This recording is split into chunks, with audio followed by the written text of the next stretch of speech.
On News Hour tonight,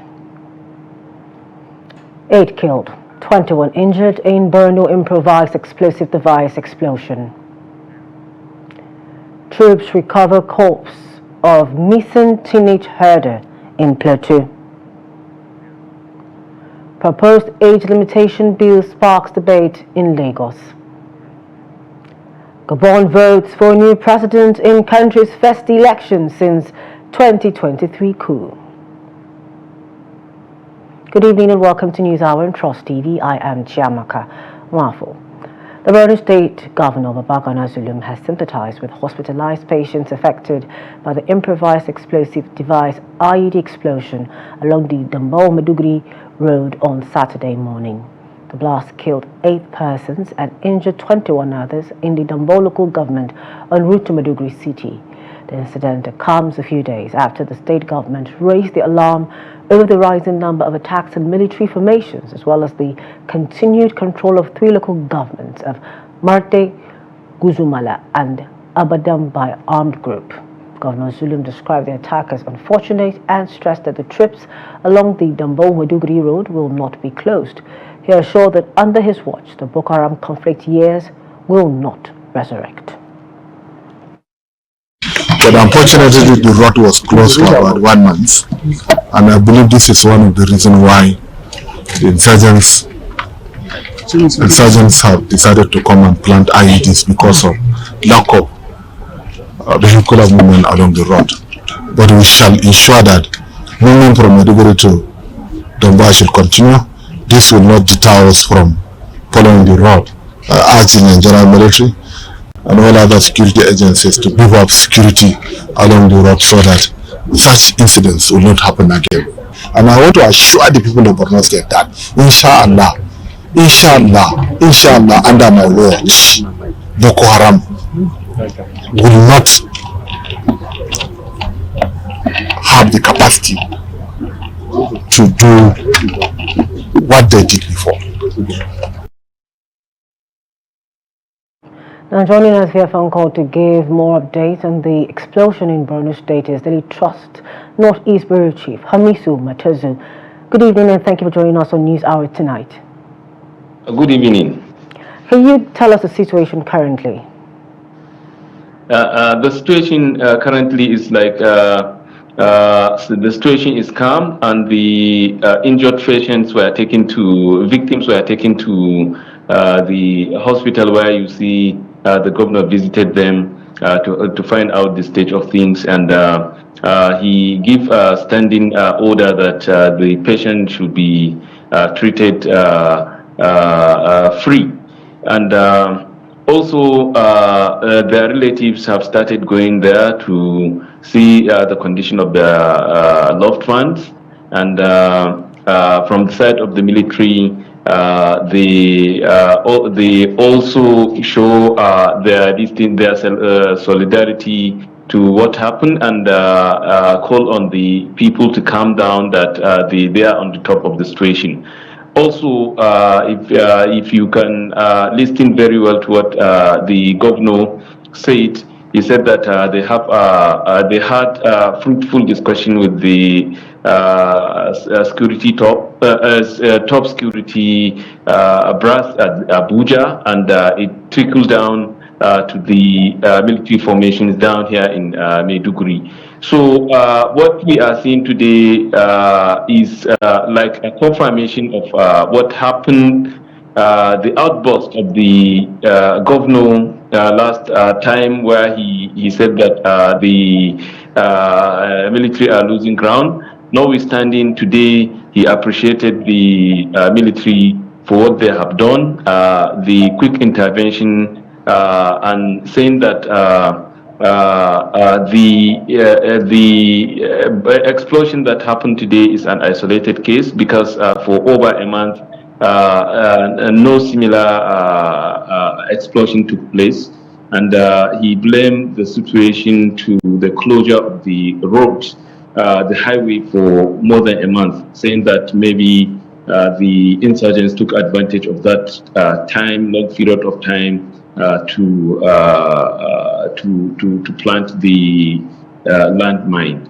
This is the situation of things right now. All right. So, what has the military said so far? Have they released any statement to the effect of this incident? Not yet, actually. It's what we have been waiting for, and we try even contacting the police because we wanted to know what they are doing, because they are responsible for the security, the security of areas, especially the Damboa area and some villages around, because some civil authority has been institute where there was none before. So we are trying to contact them to see maybe what they are doing right from the bus stations, because some people are blaming informants sometimes of giving information to the insurgents based on the interviews I had with the people there, calling for the security operatives to beef up in that aspect, to see how they can deal with the informants that are around the motor parks that give out information on the caliber of people that normally board the vehicles to Maiduguri or any other places, because Damboa, and that Damboa Maiduguri road is a very strategic road, and it transverses through Sambisa forest area, and it linked to other local government areas in the southern part of Borno State. So it is very strategic economically, and people, if they can get what they can, if they can get enough security as they wanted, it will return to normal. If the security can return to more normal, most people will engage in a lot of business activities, be it farming and the merchants that go around to look for grains and other goods for sale. So Okay. I think, yeah. All right. Well, you mentioned just a while ago that you had interviews with the people. Can you tell us more about those those interviews? What did they have to say? No, actually, there's a lot of apprehension flying that road, because if based on what people are telling me, they go with the escort. Okay. The military usually escort them. After the military will first go and check the road, make sure that there was no any landmine. Then they will go ahead to call the fleet of the convoy of vehicles that are coming from the motor park to follow them behind, and they will be at the front. The bomb detective team will be in the front, checking sometimes even before the motorists can catch up with them, and after sometimes they will clear the road for passage. So it's what they usually do. Sometimes twice a week.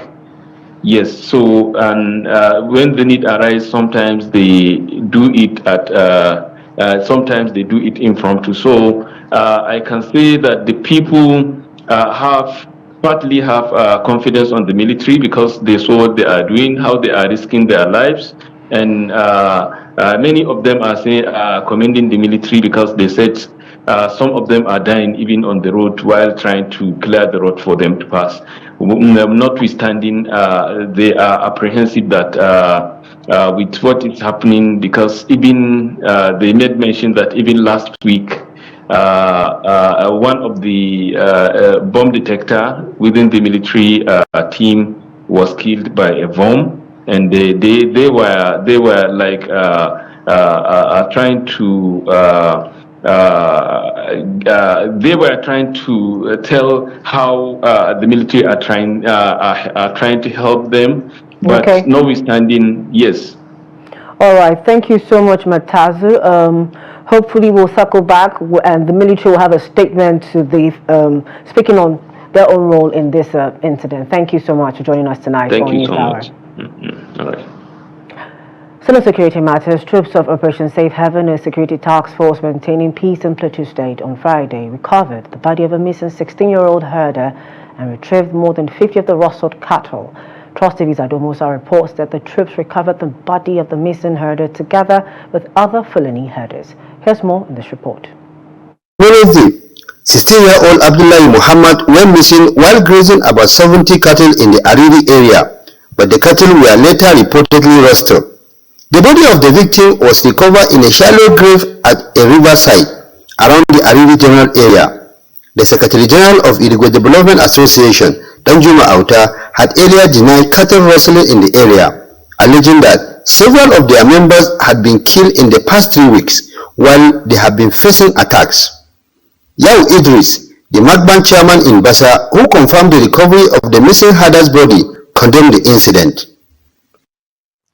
The deceased was grazing together with 2 children of his elder brother who was killed last year. When he was attacked, the 2 children escaped. They later killed Abdullahi, buried him in a shallow grave, and chopped off his head.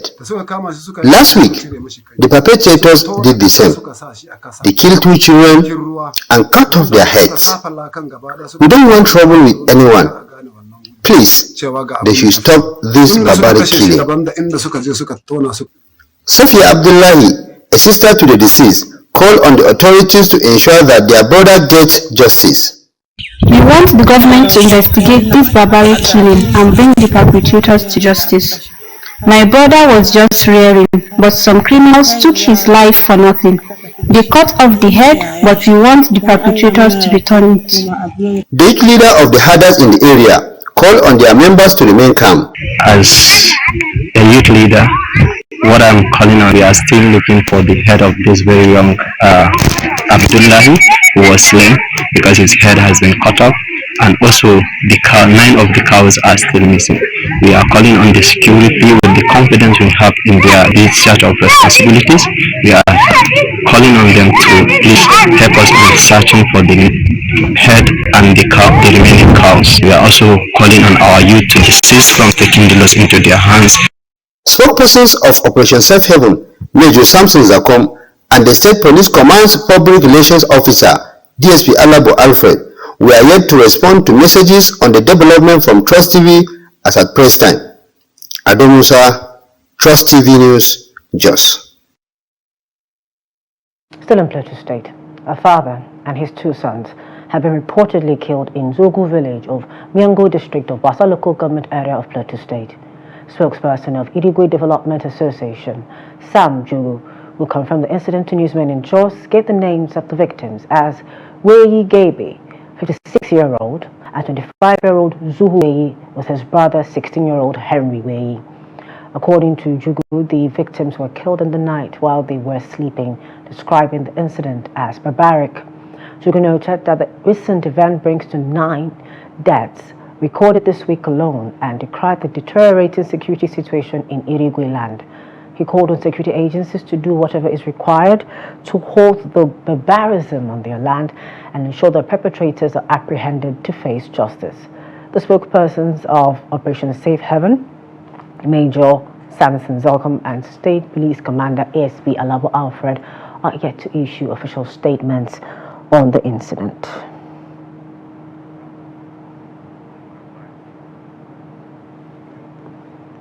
Joining us from the state is Adam Musa via phone call to give us an update on the situation in Plateau State. Good evening, Adam Musa. Thank you for joining us tonight on News Hour.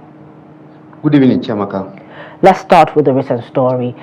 So far, has the Samson Zakum and Alabo Alfred, the spokespersons of the police and military, have they given any report or made any statement as regards to this situation? Well, as regard to these incidents, none of them has issued any statement, but Trust TV gathered that after the recent development, that is Wednesday's and then Friday's attacks, this morning the commander of Sector 3, which is based in Basa local government area, had called an emergency meeting for the warring parties. During the meeting, all the warring parties, that is the leaders of the parties, were in attendance. The local government chairman of Basa local government was also in attendance. And I've gathered that during the meeting, the commander warned the warring parties not to take law into their hands anymore. He also warned them against retaliation. They also pleaded with them that there's no need for them to be killing each other. There's no way to be attacking each other all the time, because on daily basis, innocent lives have been lost. So they warned them not to take law into their hands, and they also promised that they will do everything possible to ensure that law is restored within Basa local government area. And they also told them that on Monday they will still have another meeting with them so as to see how they can restore confidence between the two parties. Okay, now the security agencies have not said anything. Has the government said anything? Well, the government is also yet to say anything, but recently, immediately after the recent attack in Bokos and the isolated killing in Basa, that is before the Wednesdays and then Fridays killing, as part of effort to also ensure there is peace or mitigate the killing in the state government has also set up an interreligious advisory committee, which is expected to build a kind of culture for peaceful coexistence across all religious bodies. So when I contacted the Commissioner of Information, that was what she told me, that this is part of the effort they are doing in order to restore law and order in the state entirely. Okay. Now, the story about this father and his two sons, we see, is this a targeted attack? Because it seems quite personal, or just an unfortunate casualty in this fight? Well, you know, Basa general area, if you could recall, recently we have been reporting these isolated killings and then cow rustling, because I could remember the spokesperson of Irigwe Development Association, he claimed in a statement this morning that within a week they have lost 9 persons. And then the Mieti Allah Cattle Breeders Association of Nigeria also claimed today that they have lost 2 persons within 2 weeks, and then several of their cows were also poisoned, and then a lot of cows were also shot dead. So this is what is happening in Basa general area. So one cannot just say it is maybe a kind of a reprisal attack, because I may not have the facts to also establish this argument. Okay. But then again, it is a fact that these two groups, like I said it earlier, the security agencies, particularly the Operation Safe Haven, called them for a meeting today. So this to tell you that they have been at loggerhead for quite a long time. Okay. Adamus, are you still there? Yes, I'm there. Okay. Now let's go to the herder, the young 16-year-old herder that was killed. What exactly can we say, because happened? From your story, you told us that his body rather was found with other Fulani herders. Were they with the body of the man, or they? Help us understand that, please. Okay, are you talking about how the body was recovered? Yes. Or who recovered the body? Yes, how was it recovered? Yeah, on Wednesday, the Madban also reported that a 16-year-old Muhammad Suleiman was missing, and then 70 cows that he was grazing, they have also been roasted. So they've reported, according to the Madban, that they have reported the case to Sector 3 in Basa. And then they say soldiers now swung into action, and in the morning of Thursday, they were able to recover the body, which they said that it was buried in a shallow grave close to where he was declared missing. So what is happening there is, the Fulani, like we always hear from the parties, whenever something like this happens, they do accuse certain group, just like the other group do, but at the same time, one cannot establish any facts that is between the group that, okay, these are the people who are doing this to us, and therefore we're accusing them of doing it. What they only do is they do report this issue to security personnel, and then security personnel also know that, yes, the problem that is happening within this particular area is between two groups. So what happened to this 16-year-old boy? It was a kind of attack, according to the Magban, that he was attacked, and then they believe that he was killed deliberately, just for people to also push them to the wall so that they will react. But if you could hear from what the youth leader of the Fulani in Basa, he called on the members of the group to also remain calm. Just like the way the spokesperson of IDA, that is Illegal Development Association, they are also calling on their members to also remain calm, and then they are calling on government to do the needful to arrest the situation. Okay, thank you so much, Ado Musa. Hopefully, when next we hear from you, the government would have said something to that effect. Okay, thank you for having me. Still in Plateau State, troops of Operation Safe Haven and the ongoing Operation Lafyan Jama in the state say they have arrested 2 members of the Islamic State's West Africa province, ISWAP, in the state.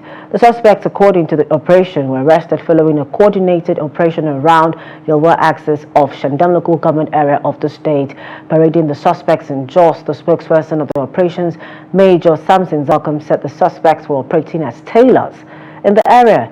He said preliminary investigation revealed that the arrested suspects were mandated by ISWAP commando to use the cover of tailoring to facilitate the establishment of ISWAP bases in Plateau and Bauchi states. The spokesman added that the suspects are in custody for further action. Local government workers in Borno State have appealed to the state government to implement the new minimum wage. It will be recalled that President Bola Ahmed Tinubu signed the 70,000 naira minimum wage on July 29, 2024, after months of negotiations with labor unions. But Borno State is among the 10 states with state workers benefiting from the wage without local government staff and teachers. Trust TV's Beatrice Kurotsi tells us more. It's one of the official hours of staff with clients, just like every weekday. Salaries and wages is the major financial provision that sustains staff and a pay for a quality productivity of any organization. Local government staff in Borno since the Jonathan administration have not benefited from the implementation from the then minimum wage, likewise the 70,000 naira wage by President Tinubu for civil servants. Some workers attributed the delay to the embargo placed on employment in the state. The reason why the government is talking over is that since 2013, they have not lifted any employment embargo to the local government. But yet during the time, because of political dispensation, the chairmen of a council and others are doing their employment in the name of reinstatement or replacement. When somebody was died or retired, they can now replace either their closest person or their brother to that event. So this is the reason why the governor now sees that this embargo has not been lifted before they employ many people in the local government, which he said he cannot curtail to pay the minimum wages if not the other people who have been employed really has been sacked to get their own benefit. While state civil servants have already begun enjoying the new minimum wage, local government workers in Maiduguri still collect a paltry of 8,000 naira despite the economic hardship in the country. We are waiting the minimum wage. The governor said that they will pay the minimum wage. As far as all the staff of the local government, we are waiting him. So may God give him chance to pay our minimum wage. And we are appealing to the governor to pay the minimum wage without any delay, as far as, and also the promotion of the staff and in the leave grants. We are appealing to the Nelge. Let go to meet the governor, to talk to the governor to pay the minimum wage and the leave grant and the promotion, and they will release the promotion immediately without delay. We are feeling to governor. While official work continues, local government workers and teachers are hopeful that a pay rise and other entitled benefits will be implemented by the government. Bitrus Kuriti, Trust TV News, Maiduguri. Following the dearth of jobs and rising unemployment in the country, Nigerian youth have been falling victims of online jobs fraud by scammers who engage in phishing for personal information to defraud would-be victims. To reverse this, the Center for Information Technology and Development, CITAD, is advising young Nigerians to be wary of digital opportunities that request sensitive information. This report by Ahmed Dati is here presented. Despite the alarming surge in online job scams, avoiding these fraudulent offers remain a challenge for many young Nigerians. According to Buhari Abba, who is in charge of CITAD's job placement unit, online scammers take advantage of Nigeria's rising population of unemployed youth to hack and defraud them of hard-earned money. Abba implores the Nigeria Information Technology Development Agency, NIDA, to liaise with international IT professionals to come up with ways to combat online scams. It is better to liaise, to collaborate with international technical companies in order to regulate the regulate and to come up with policies that regulate the proliferation of these online scammers. And again, in order for the National Orientation Agency, that is NOAA, to go with awareness. Sani Abdullahi, a technical and cyber security officer, lists steps one needs to take to identify scam links. Someone might call you and say he will send you a message with 6 numbers like OTP, one-time password, and he says that he is from somewhere. And when you send him this code, you will end up being hacked by someone.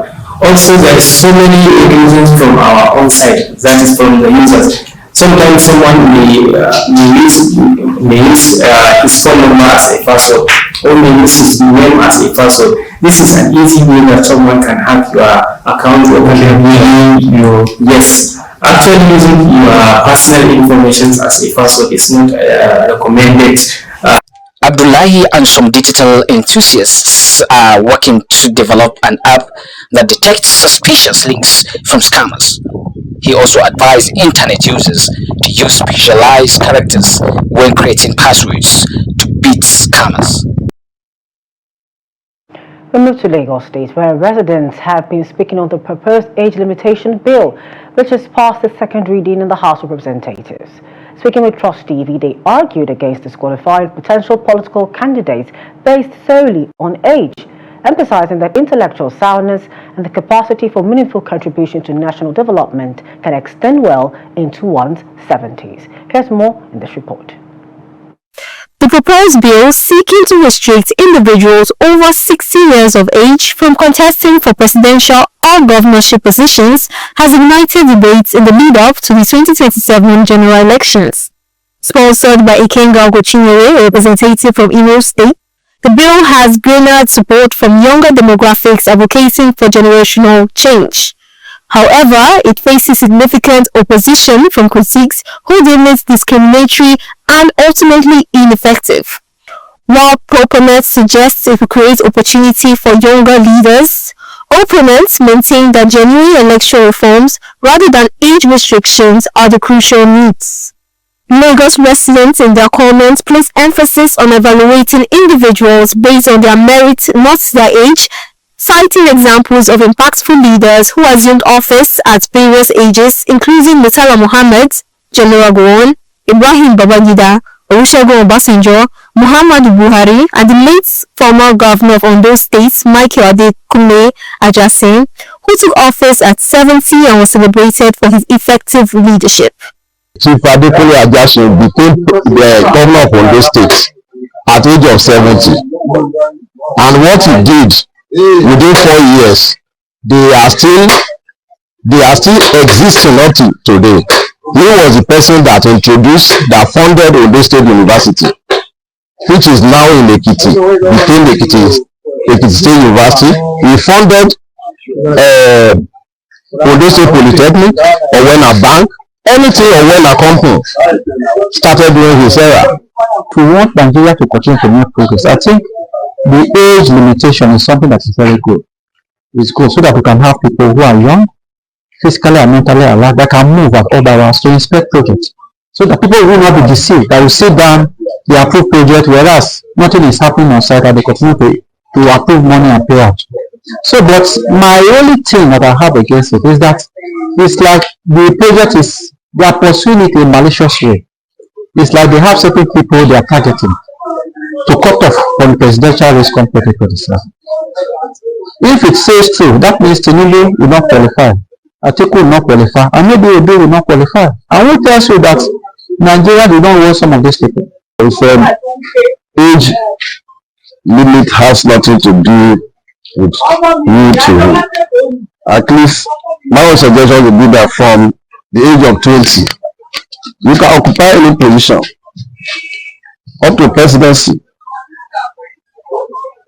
because most of them that they were even the Bassanjos of this world, the one of this world, and so many of them like that. They were below 30 years when they became leader. Just a number. Are you getting my point? It's just a number. It doesn't determine intellectual capacity of anyone. But if it comes to Nigeria in the 60s, if you consider most of the people that rule Nigeria, they are 30s. Lagos residents urge Nigerians to consider developed nations where age is not a limiting factor in leadership. They highlighted examples such as Barack Obama, who was in his 40s when he became president of the United States, Ronald Reagan, who assumed the presidency at 69, and Donald Trump, who currently holds the presidency at 78. They concluded that age should not be a barrier to holding public office in Nigeria, saying focus should instead be on competence, vision, and the capacity for effective leadership. The national chairman of the All Progressives Congress, APC, Abdullahi Ganduje, says the party is not disturbed by former Vice President Atiku Abubakar's recent visit to former President Muhammadu Buhari. Speaking to journalists shortly after leading a delegation of APC stakeholders to Buhari's Kaduna residence, Ganduje said the visit was aimed at updating the former president on the party's progress and reaffirming loyalty to his legacy.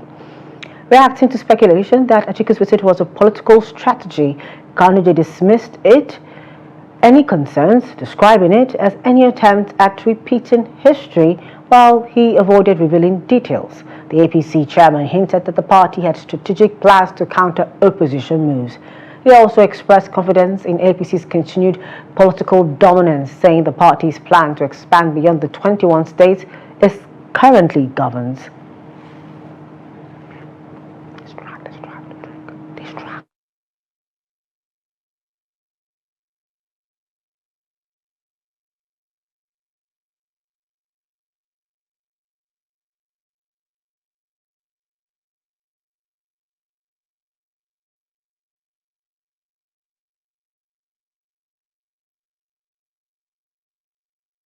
Considering the progress the president has made is very, very encouraging, and it has made our party much stronger.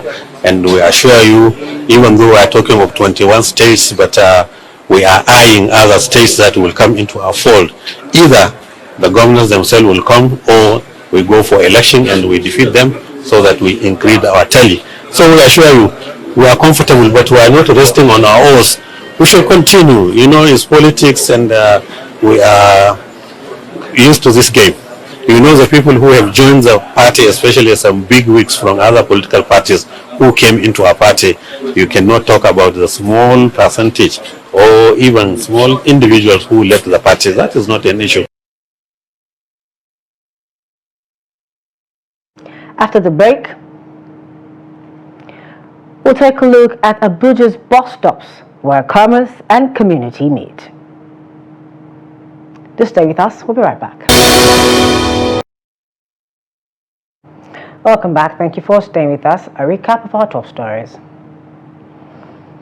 We told you that 8 killed, 21 injured in Borno improvised explosive device explosion. We also informed you that troops have recovered the corpse of a missing teenage herder in Plateau State. Moving on to more stories. We start in the South-South. Residents of Yenagoa, the Bayelsa state capital, have appealed to the pro-Wike and pro-Doye groups in the state to toe the path of peace and let go of planned rallies in the state. According to them, if the planned rally is scheduled to take place this Saturday at the same location were to go ahead, the state would record violence at an unprecedented scale. Hence the need for both parties to consider putting off the rallies for the sake of innocent citizens that may be affected. Trust TV's correspondent Friday Edmoboe Peter, who went round the city centre to monitor the turnout of the mega rallies, brings us the details in this report. Is the popular Tombia roundabout where the supposed mega rallies built to take place this Saturday, April 12. From the pro-Wike group, it was gathered that the rally has been postponed to 26 April 2025. Hence, residents say there is no sign of rally at the Tombia roundabout as well as Opolo roundabout. Everywhere they very calm, then everybody is moving. I don't see anything sign like rally or whatever. I didn't see any rally in Tombia.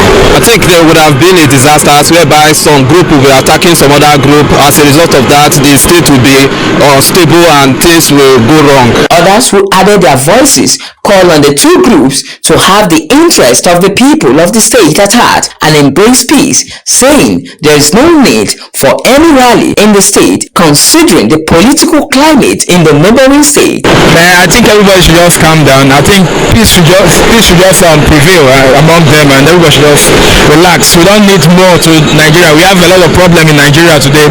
We don't need rancor and conflicts. Trust me, I'll be very frank here. I don't see why Wike, with all the things we're hearing from River State and him being the FCT minister, we'll be having a rally in Bayelsa State here. Bayelsa have been peaceful.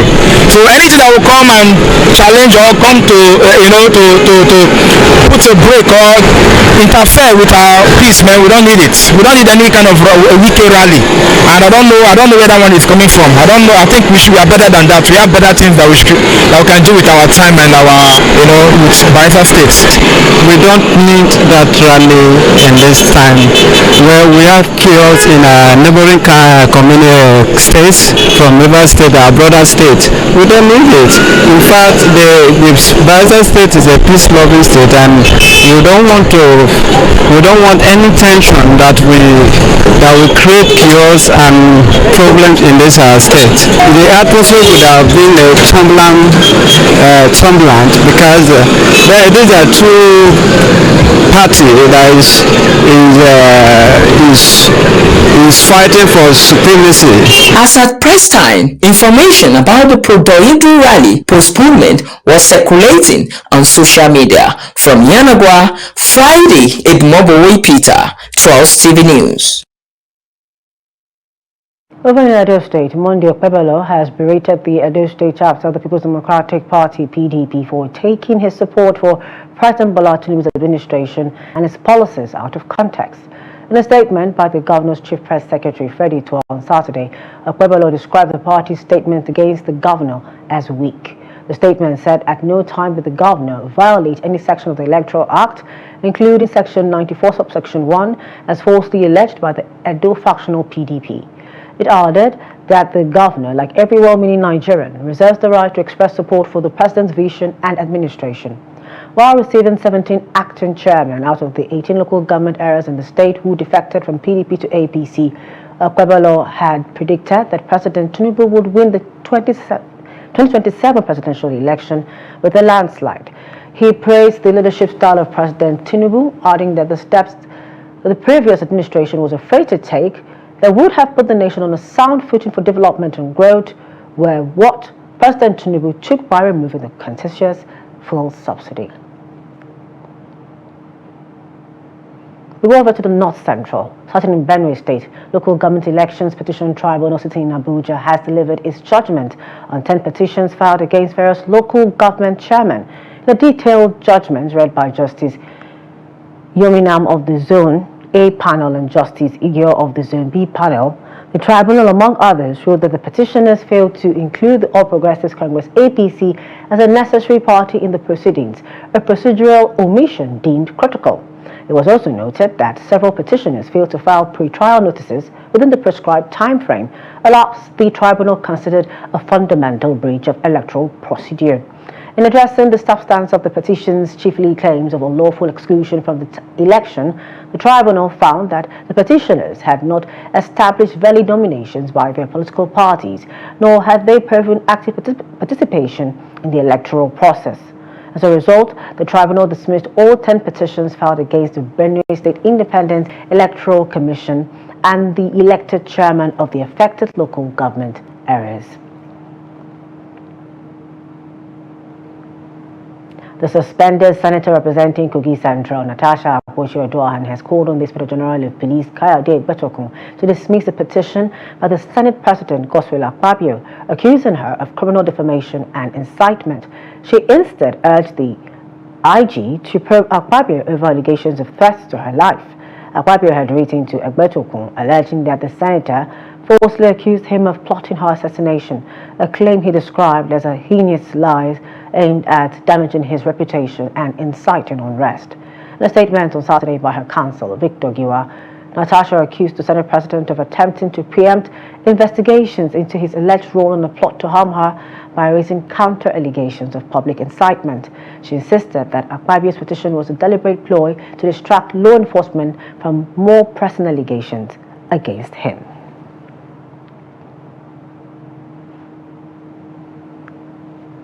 The various bus stops within Nigeria's Federal Capital Territory, FCT, each possess unique characteristics and bustling day-to-day activities. In this report, Kabiru Lawal explores several prominent bus stops in Abuja, revealing the distinct happenings at each location. Here's more.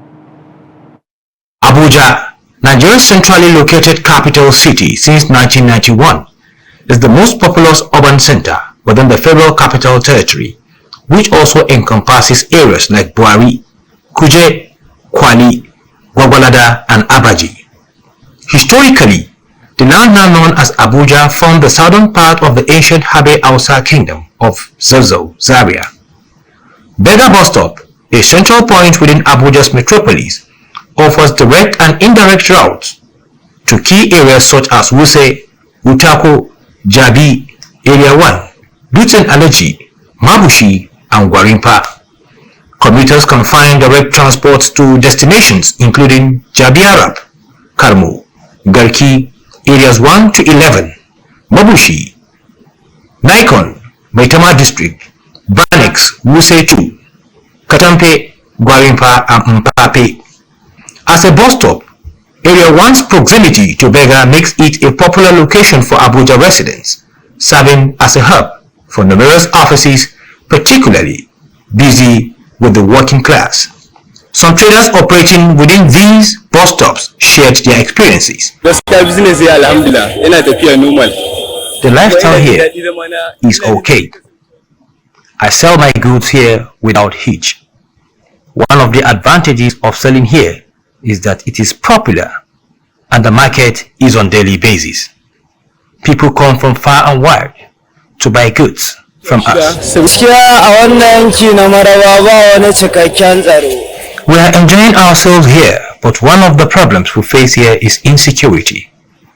People often snatch handsets and other valuables. We need tight security to make the market more productive.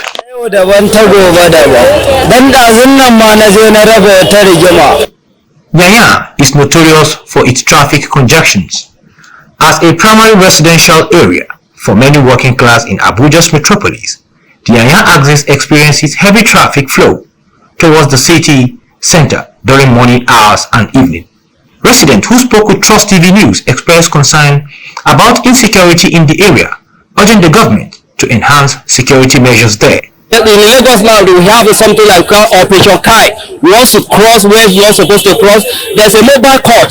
Once you test run like in 1 week, you will see a lot of people will change and be in a good way, and it will reduce the traffic, and also people that are hawking or not on Tottenham area will street a big place that you can see a lot of more like a big commercial area, and you need a monitoring. A proper monitoring start from me and you, not only the government. Like now, when you are coming from your home, it's just a indoor campaign that my child, when you are going to market, don't park here, don't do this, and it will reduce all what you are seeing on the road, and the road will be more favorable. And more so, all this keke nape and all this motorists, sometimes you see them, they will park anyhow. It constitutes a lot of problems on the highway. It's about getting other access to the town, not only this road, because this is the only road that links to the town. We have the one that can connect to Pape, where I connect from here to let's say area 1 through Karashi, that axis. That one will help, and expansion of the road also. The commuters used to park on the road, that's one, and people crossing the roads always causes hold up. And the market, you have a big market there, people refuse to go to the market. It has to involve the government, because people don't hear simple instructions. Don't park here, people will park. Don't market here, people will bring their goods to sell. Like even on this beach, we don't have to sell goods here because they refuse to go to the market. For an experience akin to Lagos, traffic within Abuja, the Nyanya-Maraba Road is a prime example. Nyanya serves as a crucial link between areas within Abuja like Asokoro and AYA, and towns in neighboring Nasarawa state such as Karu, Maraba, Kefi, and Lafia. It also provides connection to Bauchi and Plateau states. Kabir Lawal, Trust TV News, Abuja. Still in the FCT, the police command has begun a full-scale investigation into the disappearance of a black Toyota Hilux assigned to the office of the National Security Advisor, Muhuri Badu. The vehicle was reportedly stolen while an ONSA official was attending Jumu'at prayers on Friday in Abuja. According to inside sources, the vehicle was parked around 1:05 p.m. directly opposite the Abuja Municipal Area Council AMAC complex in Area 10. The official had left the vehicle to observe prayers at a nearby mosque, but upon returning, the car was nowhere to be found. Security analyst Zagazula Makama, who first disclosed the incident via X, revealed that the case was swiftly reported to the Gariki Police Division by 2 p.m., prompting an immediate response from security operatives. Following the report, the FCT police launched a citywide stop and search operation, deploying officers to various checkpoints across major entry and exit routes in the capital.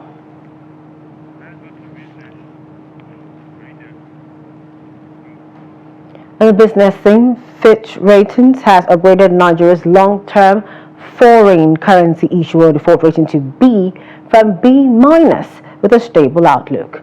According to the rating commentary issued late Friday, the upgrade reflects increased confidence in the government's broad commitment to policy reforms implemented, including exchange rate liberalization, monetary policy tightening, and steps to end deficit monetization and remove fuel subsidies.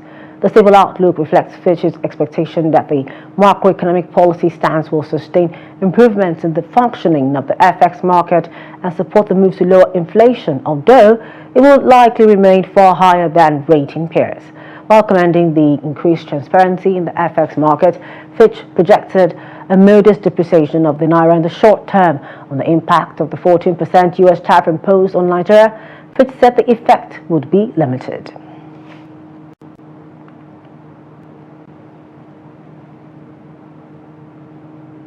Still in business, an onslaught of tariffs by the United States will send shockwaves through African economies, the president of the African Development Bank said on Friday, warning of reduced trade and higher debt servicing costs. The government's comments, U.S. President Donald Trump has upended global markets by pushing and then retracting a slew of tariffs in recent days. The baseline 10% levy remains in place for all countries, along with higher tariffs on Chinese imports to the United States, scrambling decades of global trade policy. The new levies, with 47 African countries at risk of even higher tariffs, will cause local currencies to weaken on the back of reduced foreign exchange earnings, AFDB President Akinwumi Adesina said in the nation's capital, Abuja. As some observers watch for countries around the world to turn to other trade partners, including China, Adesina warned that Europe and Asia will buy less goods from Africa amid the global shocks.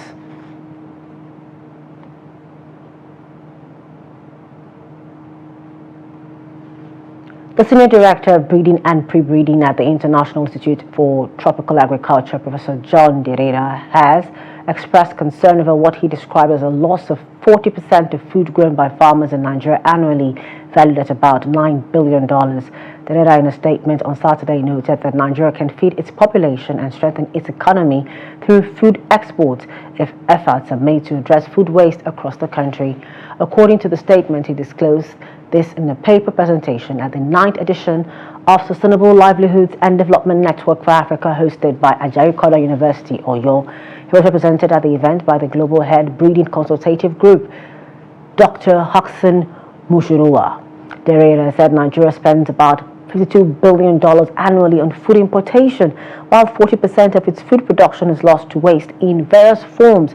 Derrida stated that the challenges can be averted or checked by investing in the application of best farm practices that aim to optimize yield per hectare.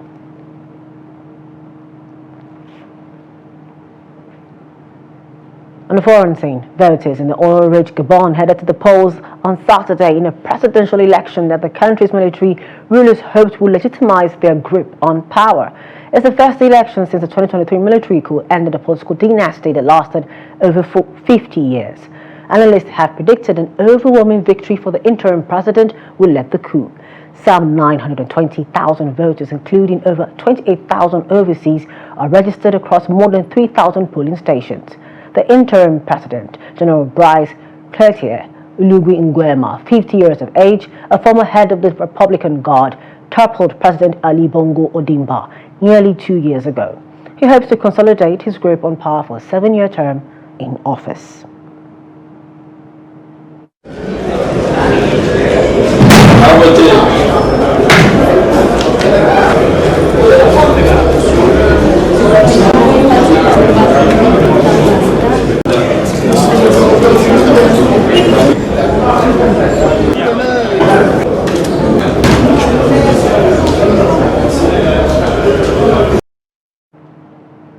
A post by Donald Trump suggesting he will skip the G20 summit in South Africa and repeating claims of alleged anti-white crimes has angered a radical party cited by the U.S. president.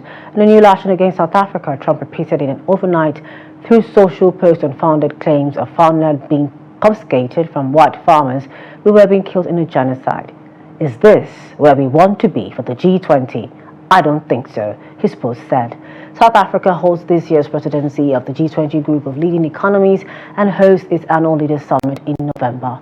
Relations between South Africa and the United States have nosedived under Trump's administration, which has repeatedly accused Pretoria of anti-white policies. Asked about Trump's suggestion that he will not attend the summit, President Cyril Ramaphosa's spokesman said, "We were no longer expecting him to attend in any case."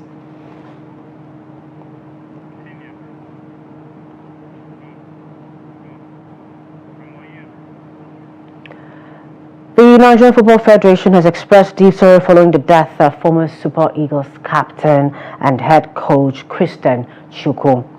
Chukwu, who captained Nigeria's 1980 Africa Cup of Nations winning squad, died in his hometown of Enugu on Saturday at the age of 74. In a statement on Saturday, the NFF General Secretary Mohammed Sanusi described Chukwu as a towering figure in Nigerian football. Sanusi stated that the former Enugu Rangers coach was the definition of a strong, dedicated and disciplined leader on and off the field. Also, the chairman of the National Sports Commission, Shehu Diko, has described the death of Chukwu as a sad development, nicknamed chairman for his commanding presence and leadership qualities both at club level with Enugu Rangers and with the national team. Chukwu famously lifted the Unity Cup, the first major continental title for Nigeria, on Saturday, March 22nd, 1980, after receiving it from then-President Shehu Shagari at the National Stadium in Surulere, Lagos. Mohammed Tijani was a hero as Plymouth Argyle rallied to beat Sheffield United 2-1 at home park on Saturday. The win boosted Plymouth Argyle's chances of escaping the drop. Joshua Rock Sakia opened scoring for Sheffield United 1 minute before the break. The home team equalized through Ryan Hardy 9 minutes from time. Substitute Tijani scored the winning goal for Plymouth in the 88th minute. It was the 24-year-old's second goal of the season for the Greens.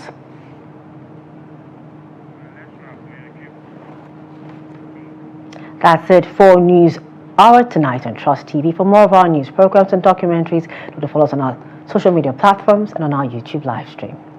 I am Chiamaka Nwafo. Thank you for joining us tonight. Good night.